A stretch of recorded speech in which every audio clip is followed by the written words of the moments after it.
여러분 그 올림픽 요즘 한참 평창에서 올림픽이 진행이 되고 있는데 올림픽의 어떤 종목들을 보면요, 한 번으로 끝나는 게 아니라 1차 시기, 2차 시기가 있어서 그 중에 좋은 성적으로 내놓는 경우들이 있습니다. 저는 대한민국을 좋아하는 가운데 하나가 이거예요. 우리는 설날도 1차 시기와 2차 시기가 있습니다. 그래서 새해를 시작하면서 1차 시기 설날에 시원치 않았던 분들 2차 시기에 성공하시기를 주의 이름으로 축원합니다. 우리 양옆으로 새해니까 축복하겠습니다. 새해 복 많이 받으시기 바랍니다.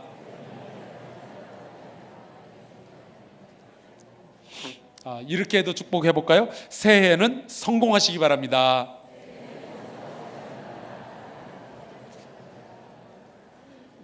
예, 새해에는 성공하시길 바라요.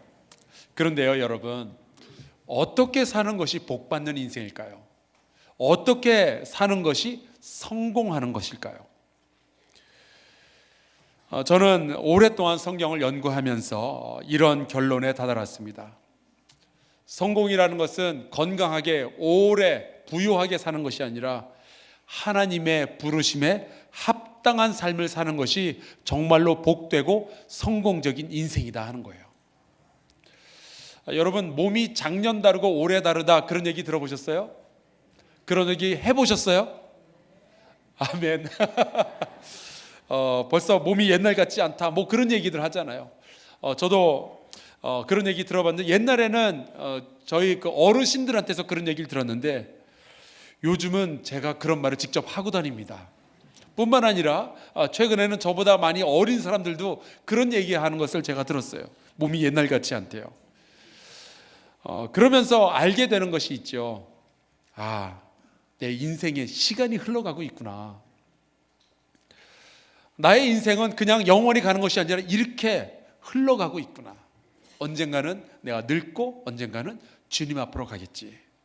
이제 그런 생각을 하다가 이런 느낌을 더 받으면 좀 아찔할 때가 있습니다. 어떤 공간이 나는 그렇다면 여지껏 잘 살아오고 있는 걸까? 나는 원래 이렇게 살도록 되어 있는 사람일까? 이게 단가? 아침에 일어나서 밥 먹고 학교 가서 공부하고 회사 가서 일하고 혹은 집에서 설거지하고 청소하고 또 밖에 있다가 집에 돌아와서는 다시 밥 먹고 씻고 자고 자녀 양육하고 노후 걱정하고 이렇게 사는 게 내 인생의 전부인가? 나는 정말 이렇게 살도록 창조되어져 있는 건가? 나를 위해서 그려놓으신 하나님의 그림에 나는 맞게 살고 있는 건가? 이런 생각해보면 머리카락이 쭉 펴서는 것 같아요. 오늘 우리가 함께 읽은 이 말씀은요, 인생을 자기 멋대로 살아가다가 하나님의 부르심을 들은 이후에야 그 인생이 바뀐 사울이라는 사람의 이야기입니다. 이 사람은 처음에는 예수님을 반대하는 사람이었어요. 오늘 이 말씀을 이해하기 위해서는 그 앞에 나오는 사도행전 9장의 전반부를 먼저 좀 알아봐야 할 텐데요. 이 사람이 가지고 있는 인생의 태도에 대해서 9장 1절에 보면은 이렇게 말씀하고 있습니다. 사울이 주의 제자들에 대하여 여전히 위협과 살기가 등등하여. 여전히 그랬다라는 얘기는 옛날부터 그랬다는 얘기고 지금도 위협과 살기가 등등하다 하는 거예요. 사울은 종교 지도자들에게서 체포영장을 발부를 받습니다. 그래서 그 체포영장을 가지고 믿는 사람들은 전부 다 잡아가지고 감옥에 가두거나 혹은 죽일 사명을 가지고 있던 사람이었어요. 여러분, 제가 이 사울의 이야기를 읽으면서 깨달은 것이 있었는데 이겁니다. 모든 사람들은 자기 멋대로 살 때가 있다 하는 거예요. 젊어서 그럴 때도 있고요, 나이 먹어서 그럴 때도 있죠. 여러분, 자기 멋대로 인생을 살아갈 때가 있어요, 없어요? 있지요. 없는 척하고 시침이 뚝 떼고 지금 앉아있지만 있지요. 우린 다 알고 있어요. 우린 다 자기 멋대로 사는 그런 때, 그런 순간들이 있습니다. 아마 지금 그 순간을 살아가고 있는 분들이 지금 이 자리에 있을 수도 있어요.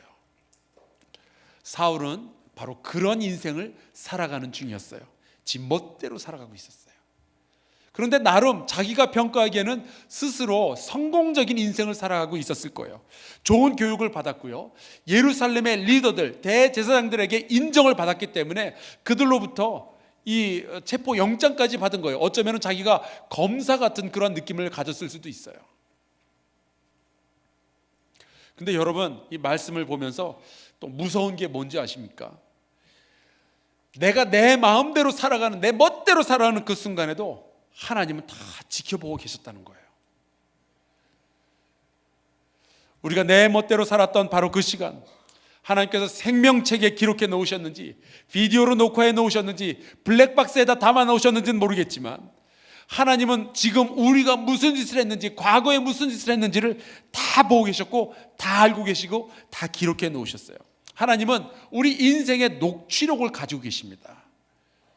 나중에 우리가 하나님 앞에 가게 되면요, 하나님은 그렇게 기록해 놓으셨던 것을 다 꺼내 보여주시면서 너 이루고 살았지 보여주실지도 몰라요.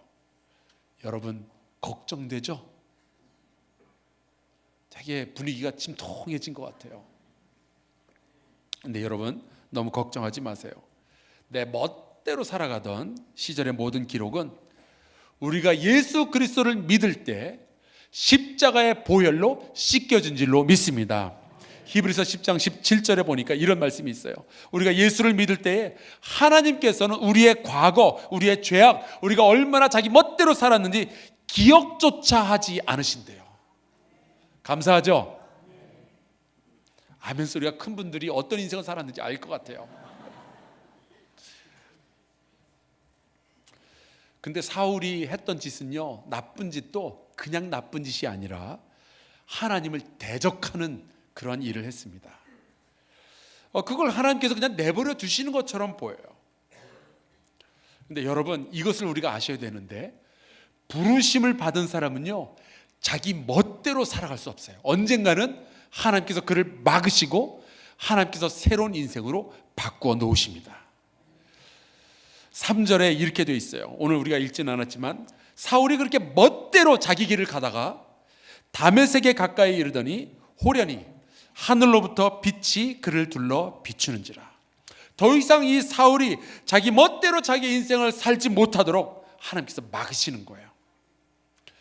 여러분, 인생이라는 것이 어떤 걸까요? 여러분이 한번 고개로 표현해 보시기 바랍니다. 제가 하는 말이 맞으면 고개를 위아래로 끄덕거리시고, 제가 하는 말이 틀리면 고개를 좌우로 흔드시기 바랍니다. 첫 번째, 인생은 내가 하고 싶은 대로 다 하는 게 인생이다. 아니죠. 둘째, 인생은 내가 하고 싶은 거 하나도 못하고 사는 게 인생이다. 아니죠. 셋째, 인생은 내가 할 수 있는 것과 할 수 없는 것이 공존하는 게 인생이다. 인생은 내가 하고 싶은 대로 다 하고 사는 게 인생이다라고 생각한다면 그건 진짜 철딱서니가 없는 거고요. 하고 싶은 거 하나도 못 사고 사는 게 인생이다라고 생각하면 너무 우울하죠.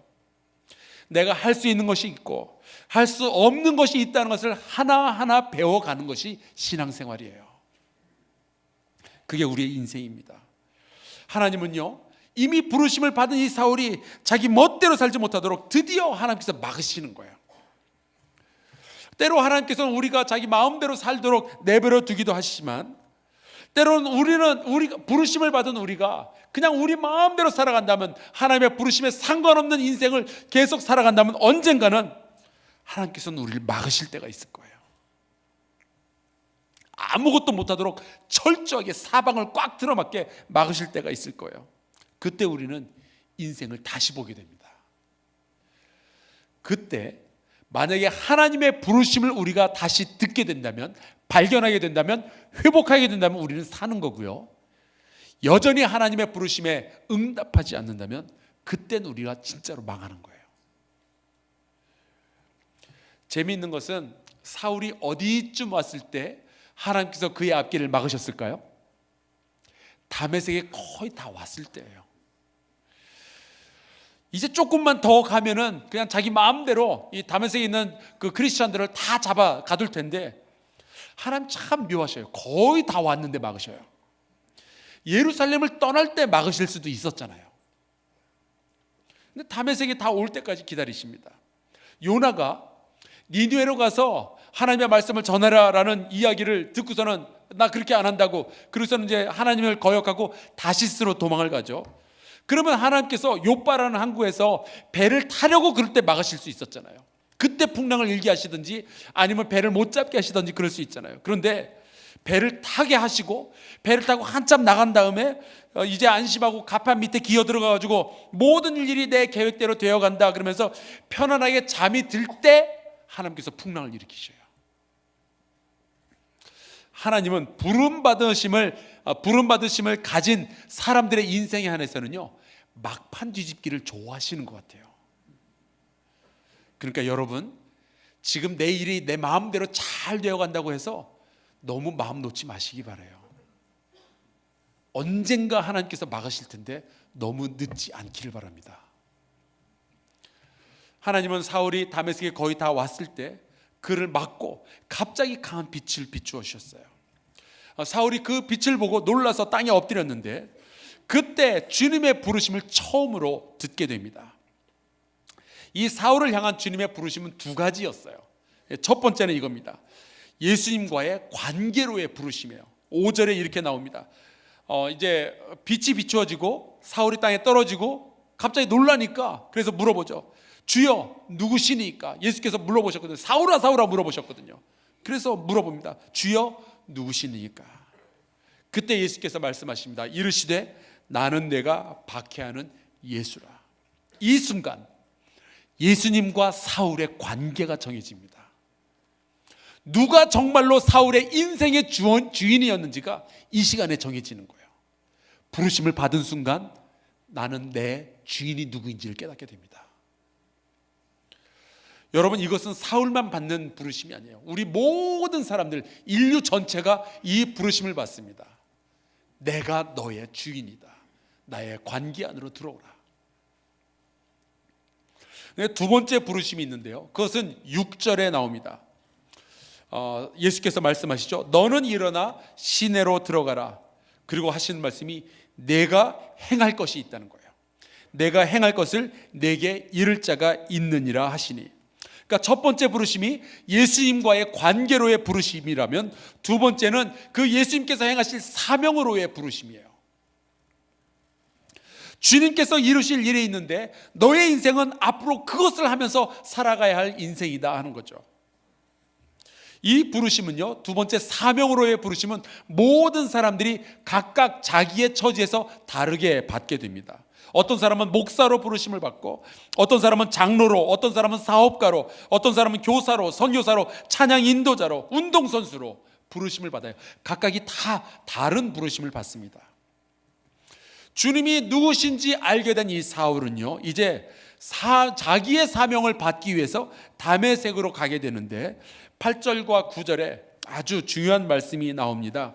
사울이 땅에서 일어나 눈을 떴으나 아무것도 보지 못하고 사람의 손에 끌려 다메섹으로 들어가서 사흘 동안 보지 못하고 먹지도 마시지도 아니하니라.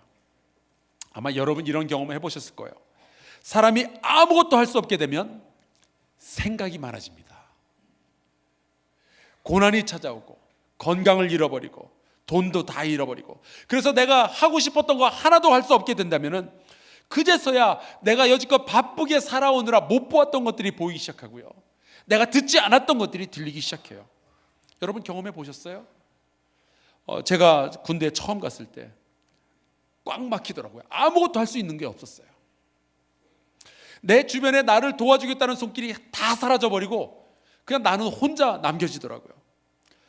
놀랍게도요, 여러분, 제가 목사로서 부름받았을 때가 바로 그때였어요. 그걸 경험하면서 제가 배운 것이 있는데, 하나님께서는 내 인생에 가장 중요한 부르심을 주실 때에 우리가 그 하나님의 음성을 들을 만한 자리로 밀어 넣으신다는 사실이에요. 모세가 하나님의 음성을 듣기 위해서는 호렙산이라는 곳을 가야만 했었어요. 사무엘이 그 하나님의 음성을 듣기 위해서는 성전이라는 곳으로 가야만 했었어요. 때로는 하나님께서는 고통으로, 슬픔으로, 외로움으로 우리를 밀어넣으시고 우리의 마음과 우리의 귀가 활짝 열렸을 때 하나님은 우리에게 그 부르심을 주시는 거예요. 사울은 아마 보지도 못하고 먹지도 못하게 되었을 때 스스로에게 물어봤을 겁니다. 나는 여지껏 뭘 하고 살았던 걸까? 나는 뭘 하고 살았어야 하는 사람이었을까? 여러분, 내가 하고 싶은 일들이 다 막히고 아무것도 못하게 되었을 때 주님의 음성에 귀를 기울일 줄 아는 지혜가 있으시기를 축복합니다. 그걸 못 들으면 안 돼요. 그때 주의 음성을 들어야 됩니다. 왜요?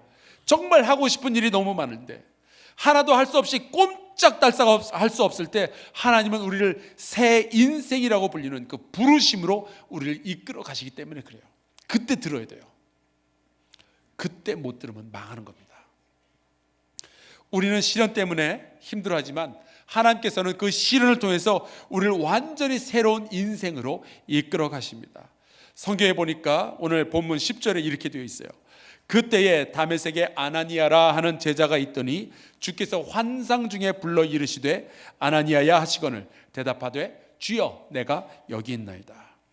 그러니까 예수께서는 사울에게 누군가를 보내야 되겠는데 거기 준비된 제자가 하나 있었던 거예요. 아나니아죠. 이 아나니아 역시 하나님의 부르심을 받은 사람입니다. 여러분, 재밌는 게 뭔지 아세요? 부르심을 받은 자가 또 다른 부르심을 만날 때 하나님의 역사가 이루어져요. 그래서 우리가 교회라는 것을 만드는 겁니다. 부르심을 받은 자들의 모임이 에클레시아, 하나님의 부르심을 받은 자들의 모임이 이 교회인 거예요. 부르심을 받은 자들을 만날 때 하나님의 놀라운 역사가 일어납니다. 11절에 주님께서 이렇게 말씀하셔요. 일어나 직가라 하는 거리로 가서 유다의 집에서 5사람 사울이라 하는 사람을 찾으라. 그가 기도하는 중이니라. 여기서 말하는 직가라는 것은 구부러진 고가가 아니라 직가, 똑바른 길이다라는 뜻입니다. 거기에 유다라는 사람이 살고 있었는데 그 집에서 지금 사울이 기도하고 있는 거예요. 여러분, 사울이 주님의 음성을 듣고 나서 뭘 했겠어요? 기도했겠죠. 주님, 누구십니까? 내 인생은 이제 어떻게 되는 겁니까? 나는 이렇게 소경으로 평생 살아야 되는 겁니까? 아나니아가 그 사울에게 전한 말씀이 있었습니다. 그 어떤 말씀을 전했을까? 15절에 보니까 주께서 전하라 했던 말씀이 이렇게 나와 있어요. 가라, 이 사람은 내 이름을 이방인과 임금들과 이스라엘 자손들에게 전하기 위하여 택한 나의 그릇이라. 이 사울이라는 사람에게는 주님의 부르심이 있다는 거예요. 그의 인생은 자기 멋대로 자기 좋은 대로 살다가 멸망하는 것이 아니라 전도자로 살도록 부르심을 받았다는 거예요. 그걸 너 이 아나니아가 가서 전해줘야 된다라는 말씀이죠. 이 말씀에서 또 하나 배우는 것이 있었어요. 주님의 부르심은 늘 하나님의 음성으로 직통으로 듣지 않는다는 거예요. 늘 그렇지 않아요. 물론 성경에 보면 모세처럼 혹은 아브라함처럼 하나님의 음성을 직접 듣기도 하지만 성경에 나오는 굉장히 많은 하나님의 사람들은 직접 하나님의 음성을 듣는 것이 아니라 사사나 선지자나 사도나 제자와 같은 사람들을 통해서 그 하나님의 부르심을 듣기도 합니다. 사울은 아나니아라는 제자를 통해서 그의 인생을 향한 하나님의 부르심을 듣게 되죠. 여러분 가운데도 이 하나님의 부르심을 전달해 주는 사람들이 있습니다. 맨날 하나님께서 직통으로 말씀해 주셔야 그걸 부르심으로 인정할 것이 아니라 여러분 앞에 놓여져 있는 전도사님들, 장로님들, 숲장님들, 목사님들을 통해서 주의 부르심이 전달되어질 때 여러분 아멘 하고 믿고 받으시기를 주의 이름으로 축원합니다. 그래서 사울은 그 부르심을 듣게 되었을 때에 자기가 여지껏 해왔던 일들에 대해서 어떠한 평가를 내리게 되었을까요? 여러분 어떻게 생각하세요? 저는 이렇게 생각을 해봤습니다. 사울이 아마 자기의 부르심을 처음으로 듣게 되었을 때 자기가 여지껏 해오던 일에 대해서 이렇게 생각했을 것 같아요. 쓰레기. 그게 성공이라면서 자기의 열정을 불살렸던 자기의 인생이 아무 가치 없는 것, 하나님께서 쓰레기로 여기시는 인생이었다는 것을 그제서야 깨닫게 된 거예요. 그의 인생의 목적은, 그의 부르심은 사람을 죽이는 것이 아니라 살려내는 것이었습니다. 근데 그걸 거꾸로 살았던 거예요. 그래서 이 사울은요, 주님의 부르심을 통해서 처음으로 자기의 인생과 자기의 목적, 자기 인생의 목적과 가치를 처음으로 보게 된 겁니다. 이 말씀을 통해서 우리가 알 수 있는 게 있죠. 주님의 부르심을 들은 사람만이 인생을 제대로 볼 수 있다는 사실이에요. 그 전까지는 아무리 우리가 성공을 했어도, 아무리 건강하고 아무리 부유해도 하나님, 나를 향한 하나님의 부르심을 알지 못하는 인생은요, 어쩔 수 없이 막 살아가는 인생일 수밖에 없습니다. 왜 그런지 아세요? 내 인생의 목적은, 내 인생의 가치는 세상이 정해주는 것도 아니고 내 스스로 만들어가는 것도 아니고 오직 내 인생의 주인 되신 창조주 하나님이 정해주시는 것이기 때문에 그래요. 마지막 때에 내 인생을 평가할 수 있는 유일한 기준은 얼마나 많은 재산을 가지고 있느냐, 얼마나 오래 살았느냐, 얼마나 높은 지위까지 올라갔느냐가 아니라 내가 주님의 부르심에 합당한 인생을 살았느냐, 이겁니다. 여러분, 이러한 사명으로의 부르심이 과연 사울에게만 주어졌을까요? 아닙니다. 디모데후서 2장 21절에 이런 말씀이 있어요. 누구든지 이런 것에서 자기를 깨끗하게 하면 귀히 쓰는 그릇이 되어 거룩하고 주인의 쓰심에 합당하며 모든 선한 일에 준비함이 될 것이다. 우리 양옆으로 선포했으면 좋겠어요. 형제님은 온 세상을 향하신 하나님의 거룩하신 선교 사업을 위하여 특별히 선택된 그릇입니다. 이거 좀 너무 길죠? 좀 생략하고, 성도님은 하나님께서 쓰실 거룩한 그릇입니다. 선포하겠습니다.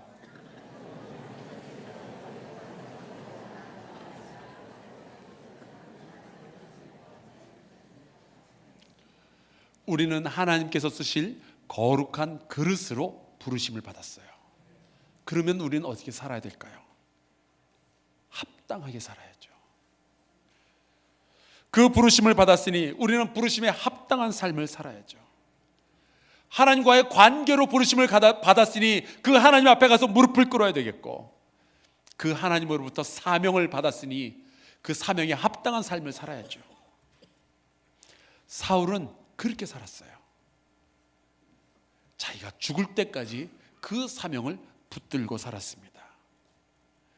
19절 20절을 보니까 아예 시작부터 이렇게 되어 있어요. 사울이 다메섹에 있는 제자들과 함께 며칠 있을 새 즉시로, 자기의 부르심을 알게 된 즉시로 각 회당에서 예수가 하나님의 아들이심을 전파하니, 부르심을 듣기 전까지의 그의 인생은 의미도 없었고 가치도 없었던 그냥 자기 멋대로 살아가는 쓰레기 같은 인생이었지만, 부르심을 알고 나니까 그제서야 자기가 어떻게 살아야 될지 인생이 보이기 시작한 거예요. 이렇게 인생이 달라질 수 있을까요? 예, 주님의 부르심을 들으면요, 인생이 보입니다. 여지껏 살아온 인생이 보이고요, 이제 살아갈 인생이 보이는 거예요. 여러분, 사도행전은 전체가 28장까지 있는데 1장부터 9장까지 보면은 사울의 이야기가 거의 나오질 않아요. 왜 그럴까요? 하나님의 부르심과 상관없는 인생을 살아서 그래요.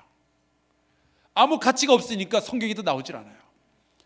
그런데 10장부터 28장까지는 계속해서 사울의 이야기가 나와요. 이제는 이름을 바울로 바꾸고 계속해서 이 사람이 어떤 인생을 살았는지가 나오죠. 왜요? 하나님의 부르심에 합당한 인생을 살았으니까. 가치가 있는 인생이거든요. 그래서 성경에 등장할 수가 있는 거죠. 예수 믿는 사람은 그냥 두 종류의 삶을 살게 됩니다. 내가 세상을 바꾸거나 세상이 나를 바꾸거나. 놀랍게도 사울은 하나님의 부르심에 응답했을 때 이름만 바울로 바꾼 것이 아니라 그의 인생이 세상을 바꾸는 인생이 된 줄로 믿습니다. 여러분, 부르심을 들은 한 사람이 바뀌면요, 세상이 바뀌는 거예요. 혹시 우리가 주님의 부르심과 상관없이 살아왔다면, 이 사울처럼 막 예수님을 핍박하고 믿는 자들을 감옥에 가두고 그런 정도까지는 아니지만 교회에 다닌다고 하면서 예수님을 주님이라고 부르면서도 여전히 내가 내 인생의 주인처럼 내 멋대로 살아왔다면, 더 늦기 전에 내 인생을 향하여 하나님께서 주신 부르심이 무엇인지 확인해 봐야 됩니다. 부르심과 관계없는 인생은 아무것도 아니에요. 그래서 내일부터 앞으로 40일 동안 성경에서 40가지의 부르심 이야기를 뽑아서 여러분과 같이 나누길 원해요. 누가 부르심을 받았는지, 어디에서 부르심을 받았는지, 어떤 상황에서 부르심을 받았는지, 어디로 부르심을 받았는지, 누가 부르셨는지, 이 말씀을 함께 나누는 가운데 여러분을 향한 하나님의 부르심이 회복되는 역사가 있기를 간절히 축원합니다. 아직까지 나의 부르심에 확신이 없는 분들은 내 인생을 향한 부르심이 무엇이냐고 주님께 묻는 이 40일의 사순절 기간이 되길 바라요. 저는 여러분을 위해서 아나니아와 같은 주님의 부르심을 전달해주는 그러한 사람이 되도록 하겠습니다. 오늘 여러분과 이 찬양을 마지막으로 함께 나누고 같이 기도했으면 좋겠어요. 찬송가 586장인데요. 이 찬송가의 작사자가 그 제임스 러셀 로우웰이라는 분입니다. 여러분 잘 아시는 롱펠로우라는 그 시인이 있죠. 이 사람의 뒤를 이어서 하버드 대학에서 문학을 가르쳤던 교수예요. 당대 그 보스턴 최고의 지성인들이었던 여러분 잘 아시는 에드가 알렌 포우, 그 다음에 찰스 웨슬리 에머슨, 이런 사람들과 같이 교제하면서 글을 썼었는데, 이 사람이 그 상황 가운데서 깨달은 것이 아무리 자기가 하버드 대학에서 문학을 가르치는 교수이고 지성인이라 할지라도 하나님의 부르심과 상관없는 인생을 살아간다면 그것은 쓰레기 같은 인생이라는 것을 알게 된 거예요. 그러면서 기도하는 가운데 자기는 이 보스턴의 지성인으로서, 하버드 대학의 교수로서 노예 제도를 반대해야 된다라는 그 부르심을 받게 됩니다. 그리고 자기와 함께 기도하는 이들과 같이 나누었던 찬송가가 바로 이 찬송가 586장이에요. 부르심에 합당한 인생을 살아가야 되지 않겠느냐. 주님께서 주신 새 목표가 우리 앞에 보이는데, 새 시대는 노예제도 폐지라는 새로운 사명을 우리에게 주는데, 빛과 어둠 사이에서 우리가 선택하면서 살아야 되지 않겠느냐. 이 찬송가 우리 같이 찬양하고요, 주님의 부르심에 어떻게 우리가 응답해야 되는지 같이 기도하는 시간 갖도록 하겠습니다. 같이 찬양합시다.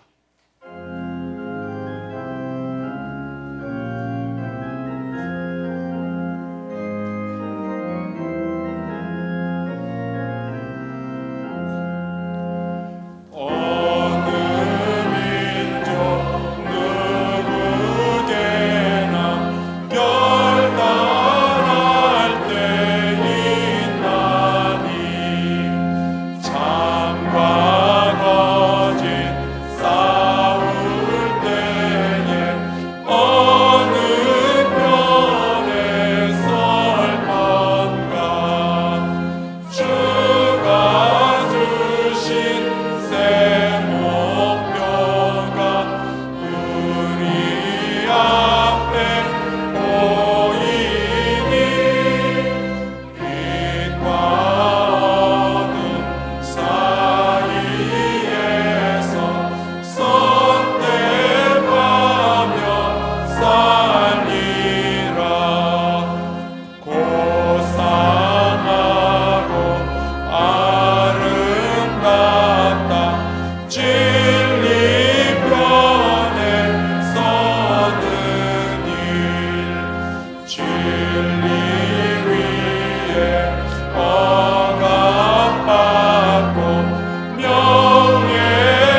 자